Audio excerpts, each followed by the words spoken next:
विकास विभागाने 13 जून 2024 रोजी आरोग्य सेवक पदाचे जे सेवा प्रवेश निर्गमित केलेले आहेत ते प्रारूप आजपर्यंत अंतिम झालेलं नाही। त्याबद्दल आणि त्याच्यासोबत वर्ग 4 पदाची जिल्हा परिषदेकडे पद भरती व्हावी अशा विविध 10 मागण्यासह आदरणीय भाऊसाहेब पठाण यांच्या मार्गदर्शनाखाली व नेतृत्वाखाली आज दिनांक 9 जुलै रोजी आम्ही आझाद मैदान मुंबई येथे बेमुदत उपोषण सुरू केलेलं आहे।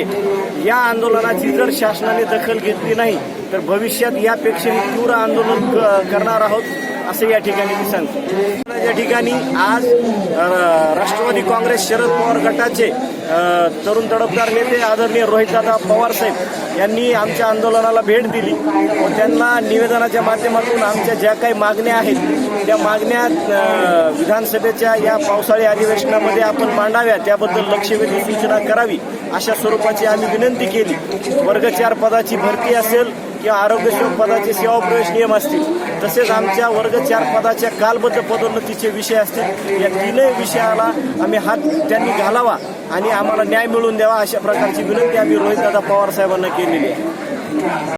नमस्कार, मी पंकज गोरले, राज्य सचिव, महाराष्ट्र राज्य जिल्हा परिषद पदवीधर कर्मचारी संघटना। माननीय आदरणीय भाऊसाहेब पठाण राज्य सरकारी गट महासंघाचे महाराष्ट्राचे अध्यक्ष यांच्या नेतृत्वाखाली दिनांक 9 फेब्रुवारीपासून बेमुदत उपोषण आझाद मैदान येथे सुरुवात झालेली आहे। माननीय मुकुंदजी तुरे साहेब राज्याध्यक्ष, महाराष्ट्र राज्य जिल्हा परिषद परिचय कर्मचारी संघटना हे आजपासून उपोषणाला बसलेले आहेत। आमच्या ज्या मागण्या आहेत चतुर्श्रेणी कर्मचाऱ्याच्या 10 मागण्या आहेत त्या मुकुंद तुरे सरांनी सांगितलेल्याच आहे। त्या जर 10 मागण्या प्रलंबित मागण्या आमच्या जर निघाल्या नाहीत तर असंच अविरतपणे उपोषण सुरू राहील आणि भविष्यात यापेक्षा तीव्र आंदोलनाचा पवित्रा घेतला जाईल एवढे बोलून 2 शब्द जय संघटना।